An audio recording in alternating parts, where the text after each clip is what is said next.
Olá, bom dia. Sexta-feira, 16 de dezembro de 2016. Eu sou Paula Paparelli e esse é o Bom Dia Baixada, ao vivo pela Santa Cecília TV. Hoje é o dia do quadro Agenda do Porto, onde discutimos temas relacionados ao maior porto da América Latina. Mas antes, o nosso comentarista, empresário e consultor portuário Maxwell Rodrigues discute temas de política nacional. Estamos cheios de assunto hoje, né, Max? Bom dia, obrigado pela participação aqui. Obrigado, Paula. Bom dia a todos os telespectadores. É sempre um prazer estar aqui para debatermos todos aqueles assuntos inerentes e importantes, não só para a nossa região, mas também para todo o cenário nacional. Então vamos lá. E a quinta-feira foi agitada em Brasília. O governo federal anunciou um pacote de medidas para tentar aumentar a produtividade das empresas, estimular a economia e a geração de empregos. O ministro da Fazenda, Henrique Meirelles, não soube precisar, porém, qual será o impacto das ações anunciadas para o crescimento da economia brasileira em 2017? Uma das propostas anunciadas pelo presidente Michel Temer é a distribuição de metade dos lucros do Fundo de Garantia por Tempo de Serviço para os trabalhadores.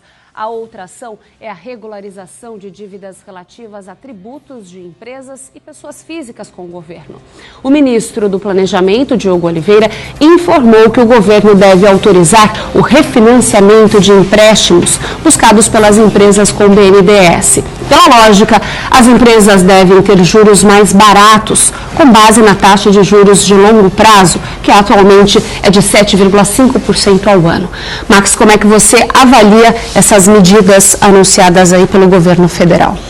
Inicialmente, Paula, eu creio que o governo federal anda assistindo muito o Bom Dia Baixada, porque esses são tópicos e assuntos que nós discutimos e debatemos aqui diariamente. A fórmula não é mágica. As ações que devem ser tomadas, elas são ações que estão bastante claras e evidentes para todos nós. Mas essas medidas, e principalmente as medidas de refinanciamento, me preocupam um pouco em relação à questão da educação financeira que a população ainda não a tem. Por que que eu faço este tipo de comentário? Porque é evidente que a partir do momento que as empresas estão endividadas e elas não conseguem de alguma forma tomar crédito no mercado e que para isso o governo de certa forma faz uma renegociação e permite com que essas empresas se tornem adimplentes de novo e as pessoas físicas também, pode ser que estas empresas e essas pessoas venham a tomar novos créditos a fim de quitar estas dívidas inicialmente contraídas, o que é um grande erro, o que é uma grande preocupação. Nós precisamos ter, sim, a renegociação para que o governo tenha a arrecadação de médio e longo prazo na qual ele vem prevendo, mas também estas empresas e pessoas físicas não podem contrair mais dívidas para pagar as dívidas inicialmente contraídas, Paulo. Afinal de contas, muita gente não sabe, né, essa questão de controlar o dinheiro em casa, que é aquela lição de casa que a gente aprende desde criança, mas ainda mais com o desemprego, o alto índice de desemprego no país, está difícil de controlar isso, né? E a gente percebe isso em virtude da alta disponibilidade em momentos econômicos bons, se assim a gente pode dizer, de pessoas contraindo dívidas a fim de liquidar as dívidas inicialmente contraídas. A gente viu isso muito claro em inúmeras disponibilidades que haviam no segmento não só bancário, mas em outras condições também, Paula. Lula a gente viu isso, né? Muito. A alta disponibilidade de verba para a população generalizada. E aí as empresas, no meu entendimento, elas não podem ficar endividadas. As empresas precisam ficar alavancadas. Qual é a grande diferença entre uma condição e outra? Quando você está endividado, é porque você não consegue produzir, você não consegue rentabilizar, você não tem um markup suficiente em virtude dos serviços e produtos que você comercializa, e aí você precisa tomar crédito no mercado para que você possa sobreviver. Isto é muito perigoso. Quando eu falo das empresas estarem alavancadas, são empresas que porventura tomam crédito no mercado em virtude de projetos que elas tenham já assumidos ou contratados com o mercado, e aí sim, fruto dessa tomada de dinheiro no mercado, ela faça os investimentos para para poder rentabilizar em cima desse dinheiro que foi tomado inicialmente. Então, esta é a grande diferença. E essa educação financeira é o que me preocupa. A gente não pode fazer com que tudo isso se transforme numa bola de neve. Esta é a minha grande preocupação. O governo, ele vem efetivamente buscando um planejamento de médio e longo prazo. Ele aprovou recentemente o teto dos gastos, você tem a responsabilidade em função de tudo aquilo que vai ser investido, mas você precisa cuidar da arrecadação também. E é isso que o governo vem fazendo hoje. Se você tem um alto índice de inadimplência, é evidente que você não vai conseguir arrecadar a médio e longo prazo. Então você precisa resolver esse tipo de problema que você possui hoje. E aí você está alongando a dívida de todas as empresas e pessoas físicas.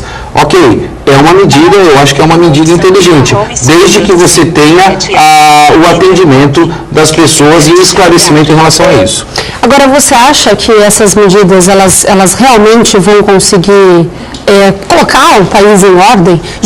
A PEC já veio para contemplar isso, pelo menos dar uma organizada. Agora, você acha que a sequência da PEC, ou seja, essas medidas apresentadas pelo Michel Temer, realmente ela vem contribuir, porque você está preocupado com algumas medidas dessas todas, algumas, mas você acha que isso realmente coloca ordem ou na verdade existe alguns especialistas, eles acreditam que isso seja só para, em inglês ver, sabe esse termo que a gente coloca, mostrar que o país está bem, que a normalidade continua, que o país continua andando, principalmente com essas delações que atingiram aí o presidente?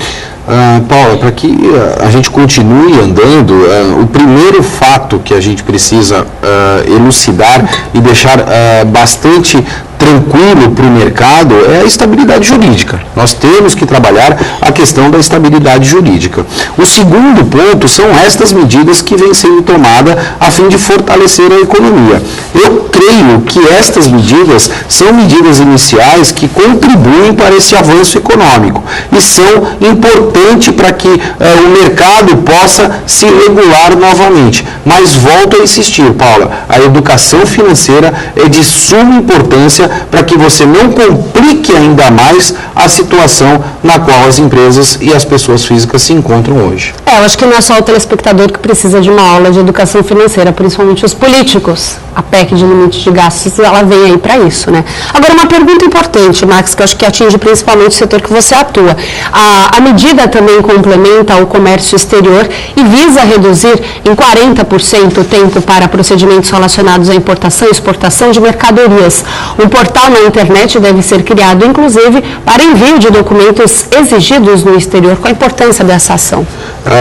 São ações, Paula, que têm as duas condições que precisam ser utilizadas para melhorar toda a eficiência em qualquer tipo de segmento, não só no segmento portuário, que são tecnologia e desburocratização. Isto é o que o governo vem tentando fazer. Reduzir em 40% é um número significativo. Se isto vier a acontecer, é claro que você vai ter um estímulo, principalmente da atividade portuária, porque nós temos ainda um desequilíbrio no PIB em virtude dos commodities que o Brasil possui, nós temos ainda altas taxas de importação de produtos e nós precisamos equilibrar esta balança. Se essas medidas elas vierem a ser eficientes, eu tenho um entendimento muito claro que isto vai contribuir não só para a nossa região, mas para todo o cenário econômico do nosso país. Agora, o governo anunciou esse pacote de medidas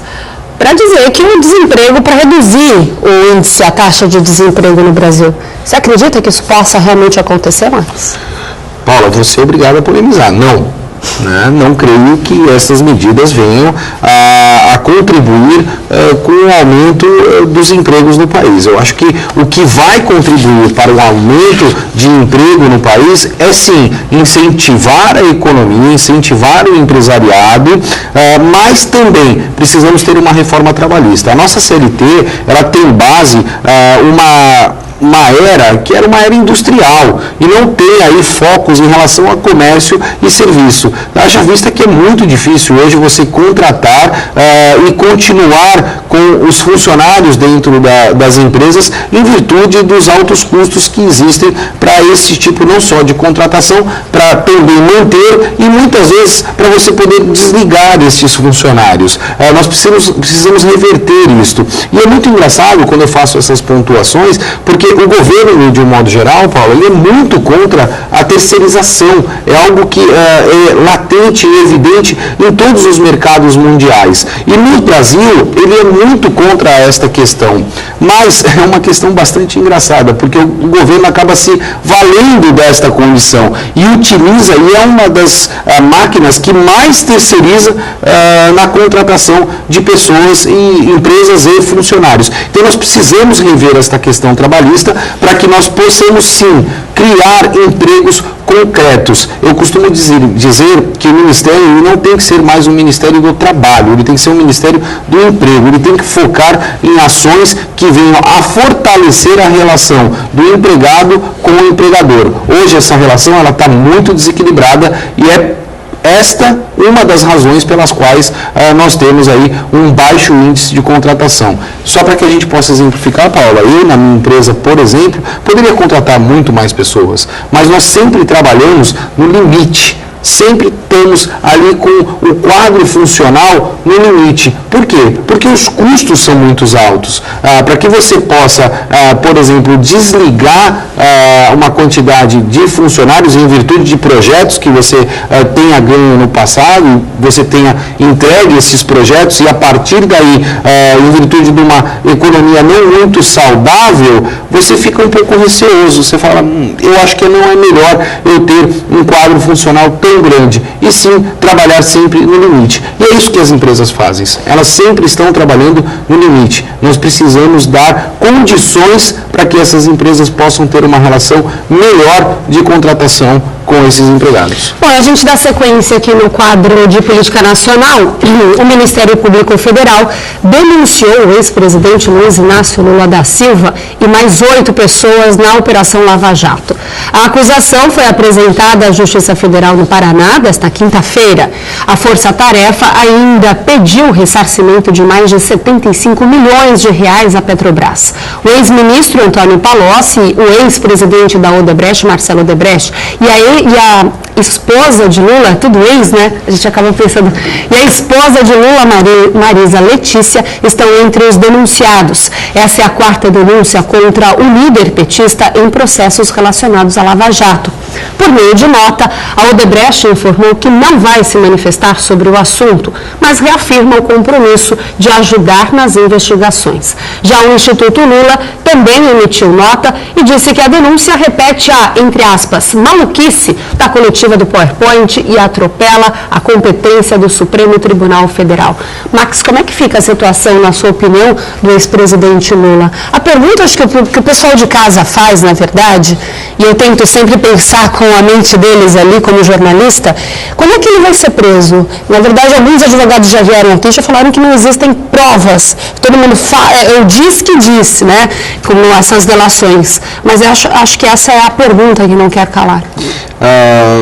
O sistema, Paula, até para tentar responder esta pergunta, o sistema muitas vezes protege estas pessoas que estão envolvidas dentro de todos esses cenários que são colocados pela mídia, né? Nós percebemos isso até em relação às questões das doações, né? Nós percebemos hoje que as empresas, não só como a Odebrecht, mas outras construtoras também, fizeram doações milionárias, e nós já debatemos isso aqui, qual é a intenção de uma empresa fazer uma doação milionária para um partido. Eu não creio que isso esteja vinculado à ideologia, né? Nenhuma empresa vai tão ao encontro da ideologia de um partido a fim de doar 10 milhões, 20 milhões ou 30 milhões. É evidente que existem outros interesses. Mas se essas doações elas são feitas dentro da legalidade, muito dificilmente você consegue gerar uma prova relacionada a isso, porque a legislação criada foi a fim de proteger este tipo de condição. E é o que acontece hoje dentro do nosso cenário político e do nosso cenário eleitoral. Mas ainda fica uma pergunta. Eu creio que nós não somos todos iguais perante a lei, Paula, em virtude dos últimos acontecimentos. E esta instabilidade jurídica é que vem comprometendo todas as outras ações que nós temos no Brasil. Eu digo isso porque se nós tivermos aí a competência de igualarmos a todos nós perante a lei, e aí sim todas as pessoas que sejam responsabilizadas por algo também tenham o direito de defesa, é claro que a gente vai ter uma relação muito mais transparente, uma relação muito mais clara. A gente está querendo dividir o país entre direita e esquerda. Eu acho que esse não é mais um momento de divisão, esse é um momento de fusão. Nós precisamos ter um entendimento único, nós precisamos não buscar mais aquele ídolo, como eu sempre digo, uma representatividade. Eu acho que a gente tem que trabalhar a coletividade, qual é o interesse da coletividade para que a gente possa fazer as reformas que são necessárias dentro do país. Concordo com você, Max. E algo que nos faz refletir sobre essa questão, inclusive, é que Lula, mesmo com as acusações, todas essas acusações e ações contra ele aparece como líder nas pesquisas para as eleições presidenciais em 2018. Você acha que até lá, será que ele ainda estará apto a concorrer? Volto a mencionar a questão do sistema eleitoral que nós temos, né? Hoje, para que a Paula possa se candidatar, para que os telespectadores possam acompanhar o raciocínio, a Paula precisa se afiliar a um partido. Partido esse que tem as suas lideranças e que indicam os candidatos para que possam concorrer a um pleito, seja ele municipal, estadual ou federal. E se o sistema hoje, em virtude dessas lideranças, como nós percebemos, em função dos escândalos que são promulgados pela mídia, estão totalmente corrompidos também, dificilmente nós, como eleitores, teremos boas opções de voto. Isso aconteceu na última eleição, eu bati muito nessa tecla, nós percebemos que existe um desequilíbrio monstruoso na concorrência às posições públicas dentro do nosso país. Não estou falando só em relação a tempo de TV, mas em relação aos investimentos também, e muito boa parte das pessoas que não possuem um esclarecimento, e aí eu falo da força de comparação, né, em virtude do conhecimento e da educação que as pessoas buscam, elas efetivamente acabam sendo iludidas por estas grandes campanhas de marketing que nós percebemos nas campanhas eleitorais, Paula. Então eu acho que a gente ainda estamos um pouquinho longe de fazer uma mudança neste processo. Eu não creio que para 2018 nós venhamos a ter uma mudança efetiva dos atores que participarão desse processo, principalmente presidencial, Paulo. Para que a gente seja justo, né? Falamos do Lula, mas por outro lado da história, abuso de autoridade, excesso de exposição na mídia por parte dos integrantes da Força Tarefa, como dizem os defensores de Lula e do PT, por exemplo, na sua opinião, Max?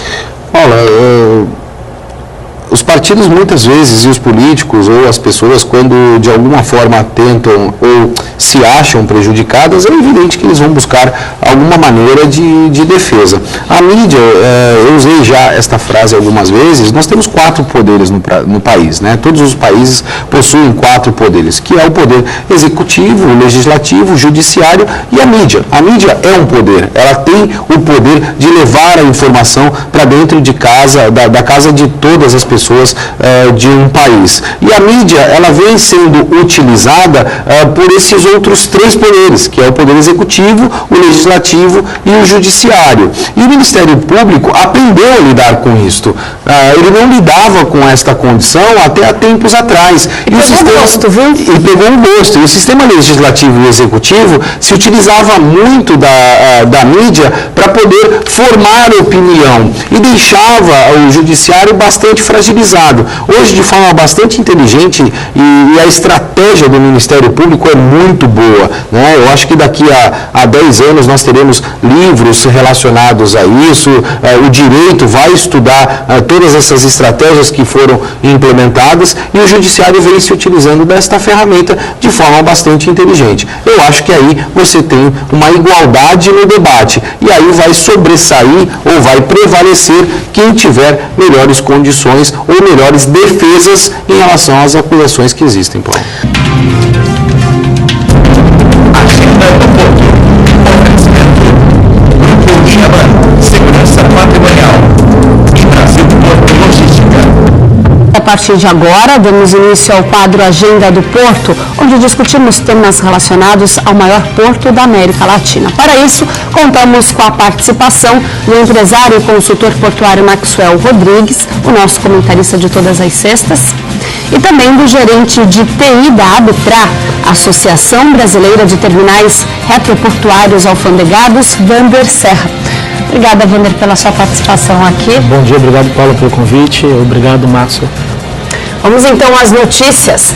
A Abitra é uma entidade sem fins lucrativos que atua há 26 anos como representante das principais empresas brasileiras dedicadas à movimentação e armazenagem de contêineres, cargas soltas e granéis sólidos e líquidos nas questões ligadas ao setor portuário e ao comércio exterior no país. Atua também na proposição de parcerias com o poder público e suas várias esferas. Conta com 60 empresas associadas localizadas nos principais estados portuários do Brasil, como São Paulo, Rio de Janeiro e mais 6 estados da União. Ao longo desses anos, a Abitra é referência no desenvolvimento de soluções tecnológicas para garantir a comunicação eletrônica de dados entre os sistemas da alfândega e aqueles utilizados pelos principais órgãos de comércio exterior nos portos. Em qual patamar de avanço tecnológico estão os terminais instalados no Porto de Santos? Weber. Bom, bom dia a todos, né? Como eu disse já em algumas outras entrevistas, né? Existe muita necessidade ainda de investimento em tecnologia nos terminais portuários, não só em Santos, como em outras jurisdições, outros estados brasileiros.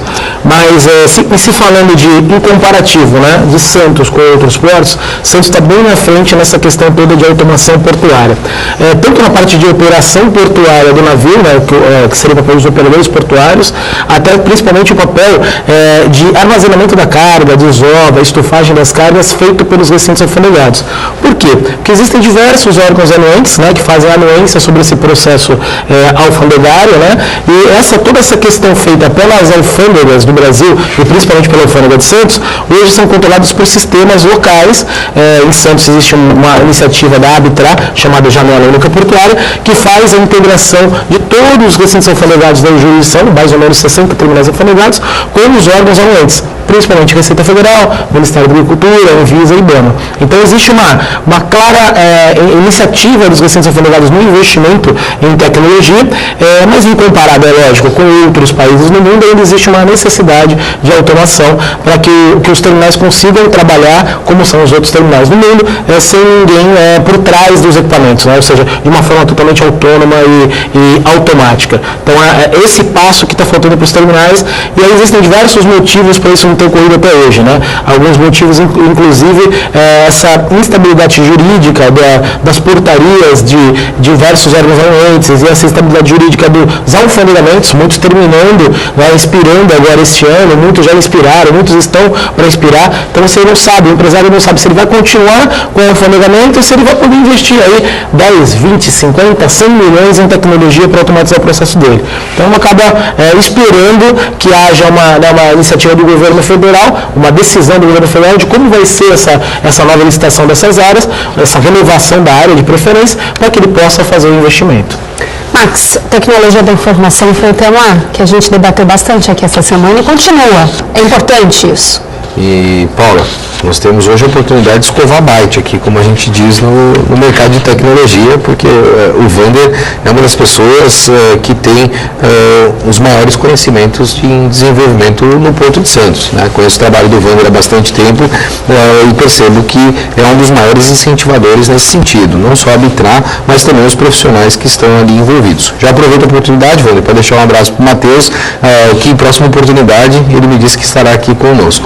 O Wander fez duas colocações, Paula, e aí eu queria até contribuir com isso, que são, inicialmente, a questão das necessidades, né? Eu acho que é uma palavra de suma importância. Nós temos ainda algumas necessidades que estão sendo debatidas e que são latentes no Porto. Quando você inicia um processo de automação, você tem algumas etapas para que esses processos sejam feitos. Eu acho que o Santos já cumpriu a primeira etapa de início desse processo, que é a automação dos processos de pátio, de descarga, desova, ova, admissão dentro dos gates. A gente percebe que nós temos muitos terminais bastante evoluídos nesse sentido, mas nós precisamos partir para a segunda e para a terceira fase. Quais são essas outras duas fases? E aí queria abrir até o debate com o Wander nesse sentido. A segunda fase é a questão do investimento na infraestrutura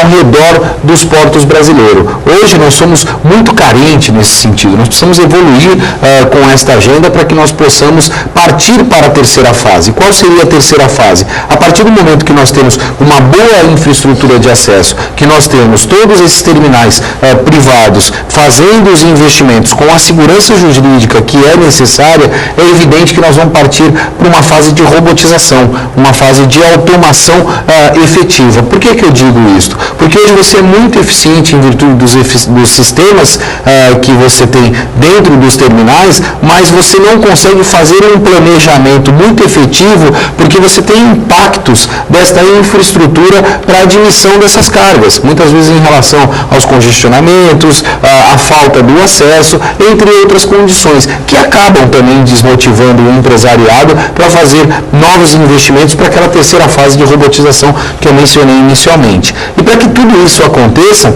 eu sempre defendi aqui, Wander, e você também colocou agora, nós sentimos falta de uma interlocução. Falta uma interlocução com o governo federal em todos os portos do Brasil, para que nós possamos tratar destas agendas em relação às renovações, agilidade nesses processos burocráticos que nós temos dentro do porto, e aí sim nós podemos pensar no nosso porto para daqui a 10 anos, com um planejamento muito mais sustentável e seguro. Perfeito. É exatamente isso. Esse é o grande diferencial aqui quando a gente fala de Porto de Santos, né? A Arbitrar, uma associação brasileira, então ela defende os recintos de forma nacional, mas grande parte dos seus associados estão localizados aqui no Porto de Santos. Então, esses sistemas desenvolvidos pela Arbitrar, eles estão localizados, grande parte deles também somente no Porto de Santos. Então, existe uma grande diferença da operação portuária e dessa interlocução com órgãos anuentes em Santos em comparação com outros portos do Brasil. E sempre me perguntam, né, eu dou aula também em algumas universidades, por que em Santos existem todos os sistemas e em outros portos não? Né? Em Santos a gente está falando de um complexo muito grande, de 60 terminais alfalegados. Quando você vai para outros portos, tão importantes quanto Santos, mas normalmente você tem 3, 5, 8 terminais alfalegados. Então os sistemas, somente os sistemas do governo já são suficientes para fazer toda a automação daquele terminal. E aí iniciativas privadas isoladas, junto com as iniciativas do governo, são suficientes para essa integração. Quando a gente chega em Santos, é exatamente o que o Max falou, então os recintos estão pensando de forma isolada. Então você tem 60 terminais pensando cada um na sua área, mas não tem ninguém pensando pelo todo, né? Que são algumas iniciativas que a Arbitrar tem tratado agora com o governo federal, com a questão, inclusive, que vocês falaram no primeiro bloco sobre o portal único, né? Que é o portal único do comércio exterior. Então a integração dessas ferramentas operacionais com as ferramentas de liberação de carga do governo federal, de forma com que esses terminais comecem a entender que o Porto de Santos ser um só. Né? Se você tem uma desorganização na chegada de caminhões no terminal e do lado daquele terminal tem um outro terminal, é óbvio que a desorganização de um terminal pode causar danos a outro terminal, que podem ser concorrentes, que podem ser de tipo de cargas diferentes. Então, existe uma necessidade realmente de se trabalhar em conjunto. E é muito importante que o governo federal e as iniciativas privadas, aí, em Santos, representadas aí pela Arbitrar, estão trabalhando exatamente nesse ponto, né? Nesse ponto de fazer uma integração tanto de sistema como de representatividade, para que a gente haja no futuro aí uma interlocução melhor nesse processo como um todo. A gente está discutindo questões, né, Max, bastante técnicas, mas para o pessoal de casa poder entender, não adianta você ser dono da sua empresa e automatizar essa empresa ser exemplo de tecnologia, sendo que as cargas que precisam chegar nesses terminais, elas não têm o acesso. Então, não adianta você ter uma ótima infraestrutura e aí o que está ao seu redor está completamente ultrapassado, ou a empresa do lado também não investir em tecnologia, não se unirem, como o Max bem disse, ter uma voz realmente para que seja olhada para cá, para a nossa região, e seja feito um planejamento em prol do Porto de Santos. Se me permitir, assim, e é muito engraçado porque muitas vezes no mercado de tecnologia, e eu vou pedir a contribuição do Wander nesse sentido também, toda vez que você faz um desenvolvimento de uma aplicação, você faz o desenvolvimento com foco na solução. No meu entendimento, no segmento portuário, isso eu aprendi nos portos nos quais eu visitei aí pelo mundo, não só Europa, Estados Unidos, o foco de desenvolvimento das aplicações, ele não deve estar no segmento portuário direcionado à solução, mas sim ao problema. Nós temos que saber como gerir os problemas, como gerir as exceções. Nós percebemos hoje que muitas iniciativas, não só do governo federal, mas outras iniciativas também que foram tomadas no segmento privado, eles foram iniciativas com foco no desenvolvimento da solução. Ok, se tudo aquilo que efetivamente está correto, é evidente que eu consigo admitir uma carga com total tranquilidade, mas porto não é assim que funciona. Por quê? Porque é muito dinâmico. A mudança das informações, ela possui um dinamismo muito grande. Então você precisa saber como tratar o problema e não efetivamente só como admitir aquilo que é a solução. Perfeito. Você pensa, por exemplo, quando foi feito o planejamento dos novos terminais no Porto de Santos, por exemplo, é exatamente o que o Marcos falou. Não foi feita uma organização, todo mundo pensou no novo terminal, mas ninguém pensou, por exemplo, como que esses navios grandes, gigantescos, vão chegar em Santos, você precisa de um calado de, por exemplo, no mínimo 17 metros. Então, se você não tiver, que a gente já discutiu isso também nesses programas, né, diversas vezes, então, sobre dragagem. Então, se você não tiver um planejamento, incansavelmente, né, se você não tiver um planejamento para receber esses grandes navios, não adianta ter grandes terminais, todos automatizados, esperando a carga chegar, se a carga não vai chegar, nós não vai chegar até aqui. Né? Então existe realmente uma necessidade de organização de todos esses players, não só o recinto alfanegado, o operador portuário, o despachante que vai ser influenciado, vai ser toda a cadeia, o transportador, o importador, a indústria, os empresários, então está todo mundo sendo prejudicado, inclusive os funcionários, que é o que a gente vê aí, a diminuição de carga de emprego, etc. Então, toda essa estrutura tem que ser organizada de uma forma que consiga avançar nesse processo o tempo todo. E essa falta de planejamento, Wander, aí trazendo um pouco aqui para o nosso lado de TI, né, faz com que esses terminais desenvolvam inúmeros subsistemas. E esses subsistemas, eles precisam ser mantidos. E eu costumo dizer hoje que os gerentes de terminal, Paula e telespectadores, eles são igual aquelas pessoas que trabalhavam no circo, que ficavam empilhando pratinhos, né? Tem vários pratinhos e ele tem que ficar girando todos esses pratinhos, que são esses subsistemas, para que os pratinhos não caiam. Porque o volume hoje de integração de um terminal privado, em virtude desse subsistema, é um volume insano, em virtude de normativas, legislações e assim sucessivamente. Nós precisamos ter uma desburocratização de todos esses processos e dessas normativas, a fim de ser mais eficiente nesses processos, não só de liberação, mas de admissão de carga, entre outros que são importantes para a movimentação de cargas dentro dos portos. Wander, eu preciso chamar um rápido intervalo comercial, mas eu vou deixar uma pergunta para você. Quais são os principais projetos desenvolvidos pela área de tecnologia da informação da Arbitrar? Eu deixei uma pergunta para você, Wander. Quais são os principais projetos desenvolvidos pela área de tecnologia da informação da Arbitrar? Tá, vou resumir rapidamente, né? A Arbitrar começou em 96 a desenvolver projetos para a integração dos terminais portuários em Santos. E o primeiro sistema que a Arbitrar desenvolveu chamava-se Sistema DT, né? Que era um sistema, Declaração de Transferência Eletrônica, que era um sistema que fazia, que ainda faz, na verdade, né? O acompanhamento da transferência da carga do operador portuário, então da descarga do navio, até a entrega da carga ao recinto alfandegado, que faz todo o processo de armazenamento da carga, anuência, né? Então espera a liberação dos órgãos anuentes e depois a liberação da carga para o destino final dela, para o importador da importação ou para o navio na exportação. Depois a Arbitrar desenvolveu vários outros sistemas, o BDCC, que é um banco de dados comum de credenciamento, que é um sistema que controla acesso às áreas portuárias. Então hoje, para você entrar num recinto alfandegado, você obrigatoriamente tem que ter um crachá único desse sistema, e esse crachá é uma autorização da Receita Federal dizendo que aquela empresa, aquela pessoa que representa aquela empresa, não tem nenhuma não conformidade e que ela pode entrar em área alfandegada. Depois desenvolveu vários outros projetos de exportação de granéis sólidos para a Receita Federal. Estamos com iniciativas agora com a alfândega do Porto de Santos na criação de uma agenda, uma configuração para que a Receita Federal possa fazer a anuência de cargas de dentro da alfândega de Santos por câmeras, ambas localmente dentro dos recintos alfandegados. Então, diversas iniciativas. E a Arbitrar percebeu que com todos esses sistemas também estava gerando um pouco de burocracia e as iniciativas do governo se espelhavam muito às iniciativas da Arbitrar. Então, o que a Arbitrar resolveu desenvolver? Resolveu desenvolver uma janela única portuária, que é o sistema que a gente chama de JUP Arbitrar, que na verdade é uma plataforma de serviços onde através dela você consegue ter acesso a todas as informações dos mais de 60 recintos alfandegados da jurisdição. E a gente está trabalhando agora com o quê? Para integrar essa janela única portuária operacional, né, que controla operacionalmente as cargas e os anuentes, com o sistema do governo federal, que é o Portal Único do Comércio Exterior. Então a ideia da Arbitrar é que os recintos alfandegados e os órgãos anuentes tenham apenas um sistema, que poderia ser a janela única ou o Portal Único do Comércio Exterior, para conseguir fazer todas as operações de anuências, com a Anvisa, Ministério da Agricultura, IBAMA, Exército, Cefaz, Secretaria da Fazenda, etc.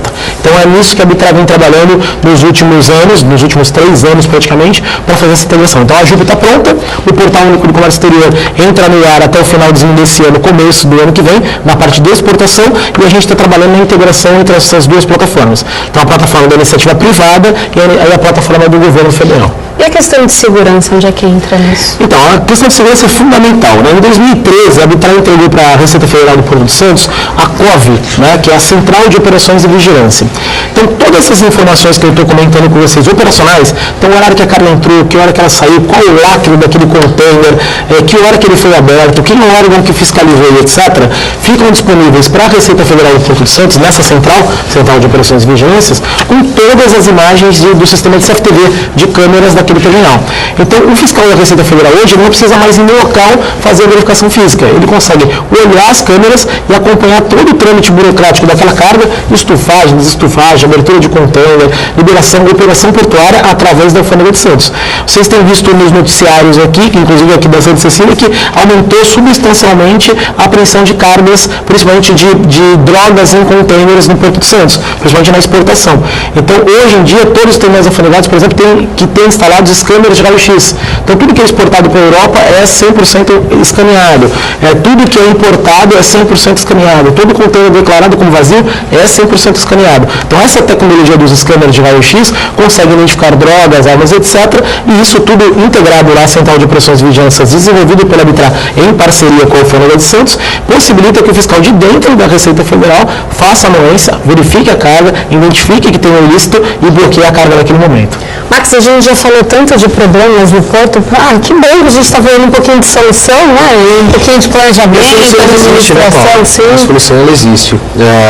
Mas tem algumas coisas que a gente precisa se atentar também. É um processo evolutivo. Eu acho, como eu já disse em outros casos, que o Porto de Santos ele evoluiu bastante nesses últimos 10 anos tecnologicamente. Nós precisamos continuar com este processo.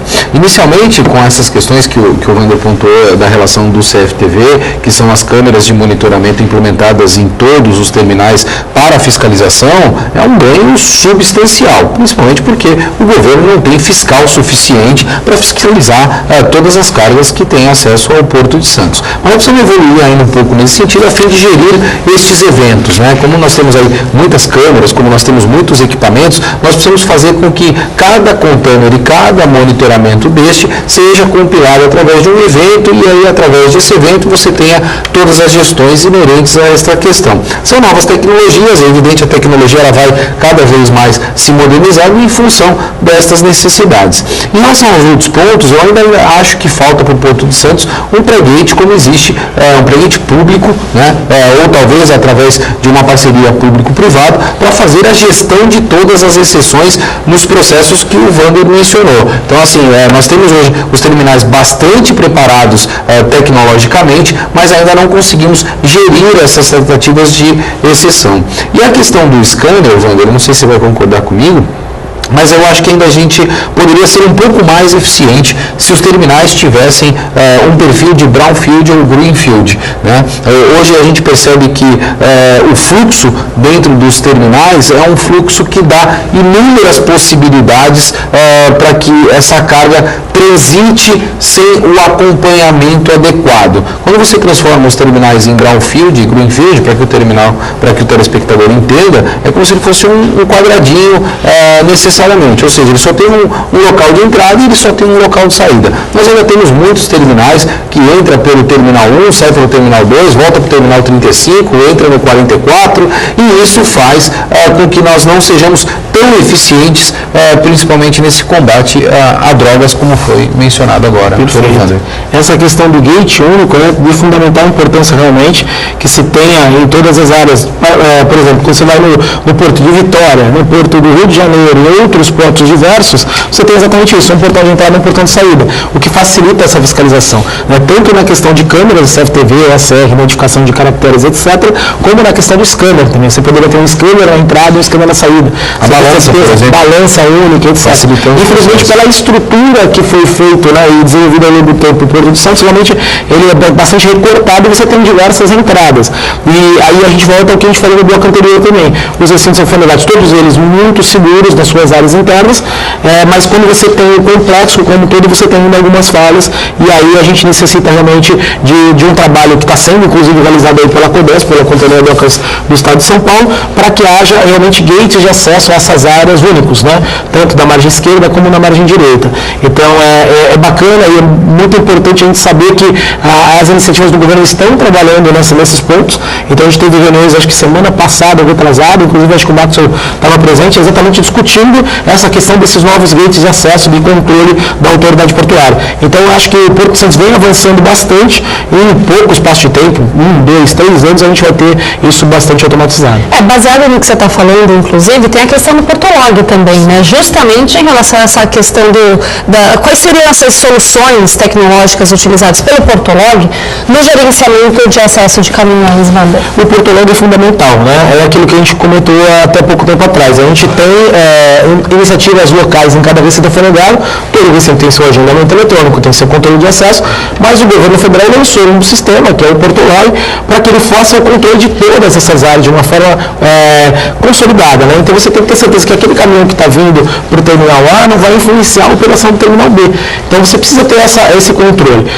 O problema que a gente tem na implantação do Portolog, que é um desafio hoje, né, que a Companhia Docas do Estado de São Paulo tem, é a questão realmente dos gates. Então é muito fácil você controlar o caminhão que vem de longe. Então você para no pátio regulador, controla o de lá e faz a descida para Santos. Mas como é que controla os caminhões que estão na jurisdição de Santos, né? Vazios. Os vazios, os caminhões que vão pegar a carga no período portuário e trazer até o recinto alfandegário. Então a gente está em tratativa da integração da janela única portuária da Bitrar, que é exatamente, ela faz esse papel, né, de autorização, com o Fernando de Santos, com o CODESP, junto com a integração com o Portolog, muito parecido com o que está sendo feito em Vitória. Inclusive a Bitrar tem apoiado lá o projeto de Vitória, para que a gente consiga ter um sistema único, integrado ao governo federal, de novo, iniciativa privada e governo federal integrados, de forma que a gente consiga atender aos requisitos de ter um sistema único de agendamento para o Porto de Santos. Tá, a gente já está chegando aos 3 minutos finais aí do programa. Max, eu vou deixar uma pergunta para você, importante em relação ao Portolog. Qual a situação no momento em relação ao Portolog em Santos? Nós tivemos o anúncio, até pelo próprio governo federal, da primeira etapa do Portolog. Eu não acho que é uma etapa que venha a contribuir significativamente por todo o processo de logística no Porto de Santos, até porque um processo como o Portolog, sem a implementação de um gate público, eu não vejo muita razão da existência desse processo. A Codesp está avançando, o Wander mencionou isso com bastante propriedade, em relação a esse projeto do Portolog, mas no caso de Santos especificamente, em virtude de todos esses atores, o que vai fazer o grande diferencial para a implementação de um projeto como o Portolog é a constituição do projeto executivo. Um projeto executivo muito bem elaborado, ele vai fazer com que você tenha uma licitação bastante transparente, sem que você haja a intervenção jurídica que a gente tem dentro desses processos licitatórios e sucessivamente a isso contribuir para a implementação deste projeto. Eu acho que é uma etapa ainda que vai demandar algo em torno de 1 a 2 anos para que o Porto de Santos veja efetivamente os pré-gates implementados e aí sim a contribuição dentro de todo esse processo logístico no nosso porto, Paulo. O Portolog ele também está sendo implementado no Porto de Vitória, né? Qual a diferença? Como é que está a situação lá e aqui? No Porto de Vitória existe a contratação do projeto. O projeto foi contratado, foi licitado e já está em fase de implementação.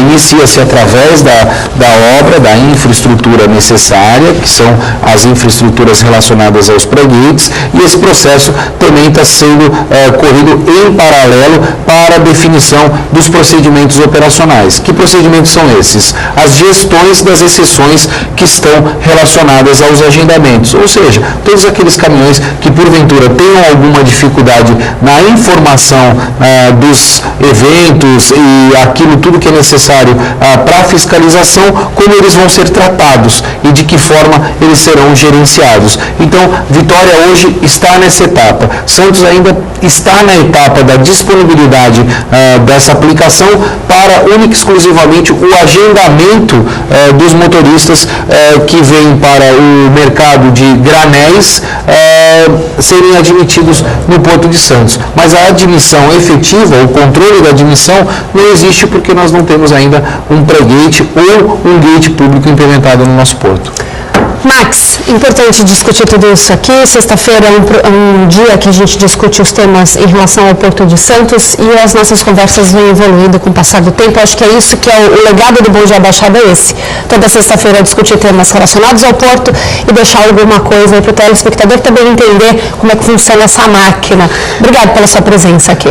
Eu que agradeço, Paula, e cada vez fico mais contente de fazer parte desse grupo, da produção e da TV, em virtude dos desafios que são colocados. E acabei de receber a notícia que me parece que semana que vem teremos uma retrospectiva sendo gravada no maior shopping da cidade, que é o Shopping Praia Mar. Olha, ele já está anunciando, coisa que a gente aqui faz segredo. Você está vendo, Wander? Já de casa, já anunciou, mas isso a gente anuncia com muito orgulho, porque realmente a gente está atingindo os nossos objetivos aí. Obrigado pela participação. Wander, já é de casa, hein? Pode vir quando quiser. Obrigado. A gente sabe que a gente tem, poderia passar o dia inteiro aqui falando sobre tecnologia por todos os convidados. A gente já está falando 2 horas. Eu falo, já vem reivindicando, mano. Mas a metade fala de política, porque também o cenário não está fácil. Sobre sistemas portuários, a gente pode falar de diversos sistemas, diversos armazenamentos. É muito complexo toda essa operação, né? Mas acho que a mensagem que a gente tem que deixar aqui é que realmente o Porto de Santos vem avançando, o governo federal vem avançando junto com a iniciativa privada e é muito importante iniciativas como a da Arbitrar, mas também de outros órgãos, na iniciativa de desenvolver sistemas integrados, né? E a gente tem no futuro apenas um sistema para fazer toda a movimentação de cargas, autorizações, como acontece nos outros países do mundo. Tá certo, Wander. Obrigado pela sua participação aqui. Max, prazer sempre receber você aqui. Um Bom Dia Baixada.